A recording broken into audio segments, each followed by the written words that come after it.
What's up mga Lods?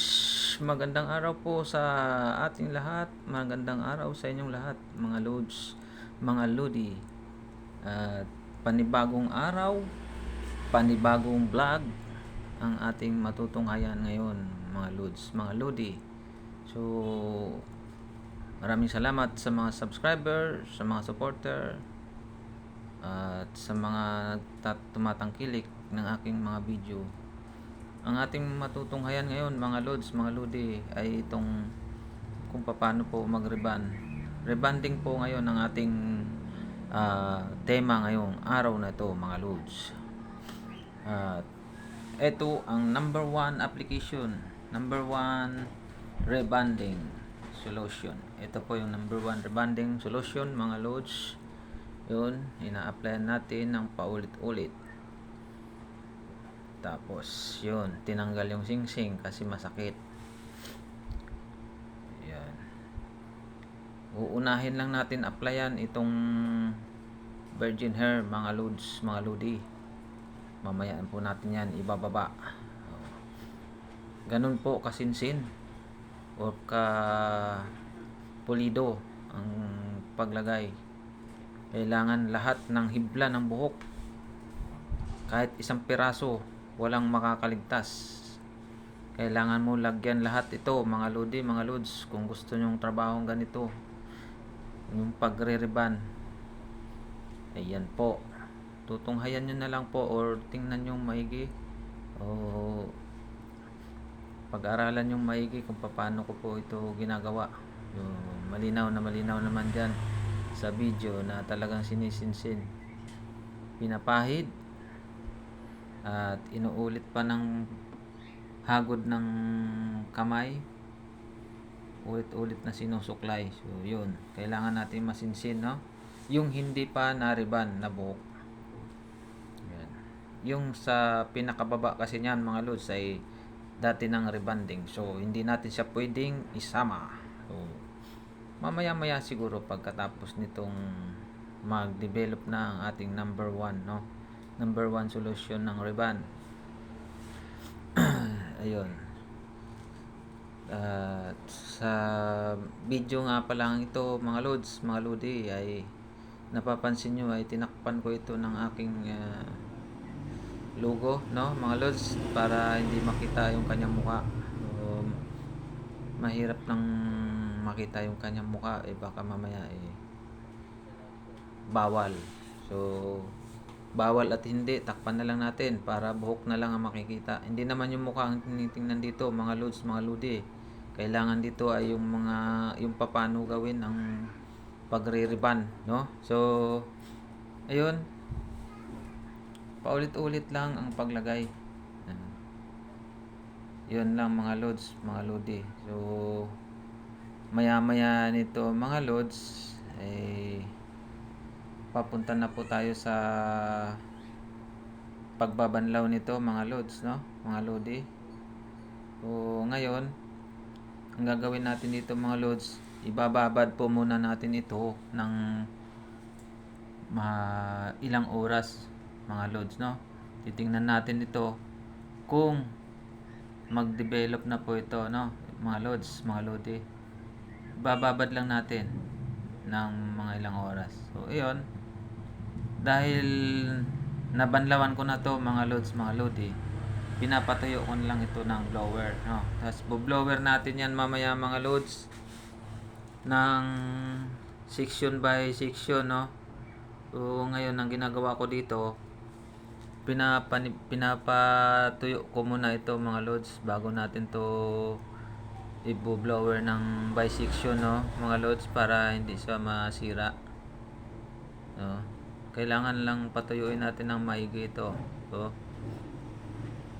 yan, mula puno hanggang dulo. So ang pagbo-blower naman yan mga Lods, mga Lodi, ilayo lang natin ng konti sa anit, no, or sa ulo niya, kasi nakakapaso yan pag masyadong malapit. Medyo lihis lang sa ulo para hindi siya mapaso sa blower. Mainit kasi ang buga niyan mga Lods, mga Lodi. Yun. Yan. inuulit-ulit lang din kagaya ng pag-apply ng number 1 na gamot. Ganun din sa pag-blower, ulit-ulit lang din yan hanggang sa matuyo siya. Yun.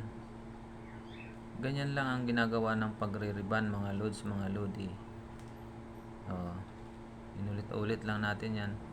Wala namang ibang ginagawa dyan kundi pinapatuyo lang to mga lods. Dahil kailangan mawala tong tubig sa buhok niya.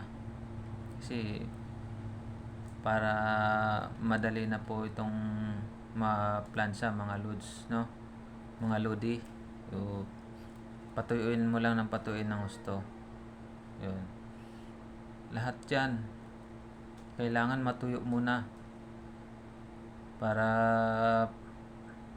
ang susunod na gagawin dito ay paplansyahin na natin to mga lods, mga lodi, pagkatapos nitong i-blower, no mga lods. Yan, ganyan kasinsin, sinisinsin lang talaga. Kailangan patuyuin ng gusto para mawala yung tubig sa buhok niya. Yun lang naman ang importante dyan eh. Matutunan nyo kung paano to gawin. At nakikita naman dito sa video na talagang pinapatuyo muna natin, no? So, bago patuyo, so i-sectional na natin to, section by section pagbo-blower mga loads. Yan, sinisection na natin. Yan, bago natin to siya plansahin, isinsinin muna natin to sa blower para hanggang sa maubos tong tubig sa buhok niya. So actually niyan mga loads, mga lodi, binoblower natin yan pero hindi rin yan mauubos pa yung tubig sa kanyang buhok. Kahit tuyong-tuyo na yan, pagtingin nyo mga loads, pag tiningnan nyo, tuyong-tuyo na yan pero hindi pa rin yan siya tuyo. Nasa buhok pa rin yung chemicals or tubig eh. Kaya kailangan paulit-ulit natin siyang i-blower. Tingnan nyo mga loads kung ilang beses siya inulit-ulit para matuyo lang. Kailangan natin talagang ganun ka sinsin o ganun ka pulido kung paano mag-riban. Paulit-ulit na i-blower hanggang sa matuyo siya mga loads, mga lodi. Ayan. Paulit-ulit lang yan mga loads hanggang sa matuyo ito. Wala namang ibang ginagawa dyan eh. Napakasimple lang din. Ayan. Section by section yan mga loads. Sa blower pa lang. Kasi sa plansya mga load, ganun din mga loads, mga lodi. Section by section din sa pagplansya. Pero hindi ganyan kakapal sa pag-section ng pagbo-blower. Ayun makapal kasi yung pag-blower eh. Kapal ang section yan. Napapansin nyo mga loads, pag binoblower ko hindi masyadong lumalapat din naman yan sa buhok. Medyo may distansya yan ng mga half inch, 1 inch para hindi masyadong mapersa yung buhok o hindi masira kasi basa yan eh. Basa-basa pa. O kailangan layo ng konti yung blower. Ngayon, pagka matuyo na yan mga loads, mga lodi, pwede mo nang idikit sa buhok yung blower. Huwag mo lang idikit sa anit dahil mapapaso ang customer dyan. Yun kita nyo na mga loads, no? So maraming salamat nga pala mga loads sa patuloy na pagpanood sa aking mga video mga loads, mga lodi. At tawag dito mga loads, humihingi po ako ng inyong suporta mga loads sa aking watch hour mga loads, at sana makuha ko na ito. Panoorin nyo po sana ang aking video ng simula hanggang matapos mga loads para makuha ko po yung watch hour. Watch hour na lang po ang iniintay ko dito mga loads, mga lodi. So maraming salamat mga loads sa inyong pagpansin sa akin, sa aking YouTube channel. Kung napadaan man lang kayo, bago lang po kayo, sana mapanood nyo po ito ng tuloy-tuloy mula umpisa hanggang dulo. Kasi ano lang man to mga lods, mga lodi eh. Wala pa tong 12 minutes, mga 11 minutes lang mahigit to mga lods. Yun. Salamat na rin muli mga lods, sana masuportahan nyo po ako dito. At mapanood nyo po lahat ng aking video mula simula hanggang sa dulo po. Para makuha ko po yung watch hour po mga lods. Yun po ang kailangan ko dito mga lods. Mula umpisa, mapanood nyo lang po hanggang dulo. At huwag nyo po i-skip, huwag nyo po ipo-forward. At ganun din sa mga ads nito. Huwag nyo rin po i-skip kasi para makatulong na rin tayo sa sa mga tawag dito, mga company o mga product na ini-endorse nila dito sa aking munting channel. So maraming salamat po sa inyo mga lods, mga lodi, sa patuloy na pagsuporta. At kung saan man tayo sulok ng mundo ay mag-iingat po tayo palagi mga lods, mga lodi. At ganun pa man, sana masuportahan niyo po ako muli para sa aking watch hour mga lods. Please po, salamat sa inyo mga lods, mga lodi. At ang ginagawa ko dito ngayon mga lods, mga lodi, ito na po yung final, no? Final na po ito. Pinaplansya ko po. At ilang beses yan paulit-ulit na ginagawa, no? Paulit-ulit lang po yan.